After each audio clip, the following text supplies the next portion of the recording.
Hi friends, இன்றைக்கி Pandian store பார்ப்போமா? பார்க்குறதுக்கு முன்னாடி சேனலை சப்ஸ்கிரைப் பண்ணிக்கோங்க, வீடியோவை லைக் பண்ணிக்கோங்க. வாங்க வீடியோக்குள்ளே போகலாம். என்ன நடக்குதுன்னு பார்த்தீங்கன்னா, நம்ம மீனா இருக்காங்கல்ல, பார்த்தீங்கன்னா மீனா வந்து கவர்மெண்ட் வேலையில் கொள்ள நாளாக வேலை பார்த்துக்கிட்டு இருக்காங்க. 5 விசா லஞ்சம் வாங்க மாட்டாங்க. ஆனால் மீனா புருஷன் செந்தில் இருக்கார்ல, அவர் என்ன செய்கிறாருன்னு பார்த்தீங்கன்னா, மாமனார் பேச்சை கேட்டுக்கிட்டு லஞ்சம் வாங்குறாரு.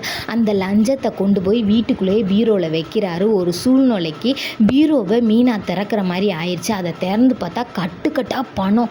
மீனா அப்படியே ஷாக் ஆகிட்டாங்க. என்ன இவ்வளோ பணம் இருக்குது, இந்த பணத்தை எப்படி வந்துச்சு, ஏது வந்துச்சு, அவங்க மண்டைக்குள்ளே போட்டு யோசிச்சுட்டு இருக்கையில் செந்தில் வராரு. ஏங்க இது என்னங்க பணம் அப்படின்னு சொல்லி அவங்க வீட்டுக்கார்ட்ட கேட்குறாரு. இல்லைம்மா, நான் சேவிங்ஸ் பண்ணி வச்சுருக்கேன் அப்படின்றாங்க. மீனா யோசிக்கிறாங்க, என்ன தான் சேவிங்காக இருந்தாலும் இவ்வளோ சம்பளத்தில் இவ்வளோ தான் எடுக்க முடியும், இவர் என்னமோ பண்ணுறான்னு யோசித்துக்கிட்டே இருக்காரு.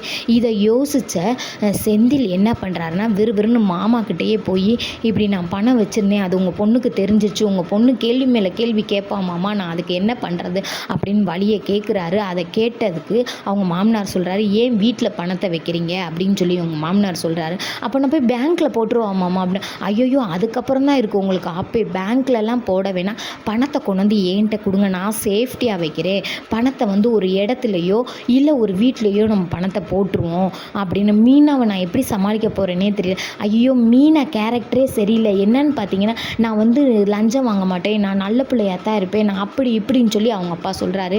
என் பிள்ளையை நானே தப்பாக சொல்லக்கூடாது, ஆனாலும் சொல்கிறேன். ஆனால் நீங்கள் என்ன பண்ணுறீங்கன்னா, நீங்கள் லஞ்சம் வாங்குங்க, நம்ம 10 லட்சம் கட்டி இந்த வேலையை வாங்கியிருக்கோம், நம்ம 10 லட்சத்தை எப்படி எடுக்கிறது, நீங்கள் லஞ்சம் வாங்குங்கன்னு சொல்கிறாங்க.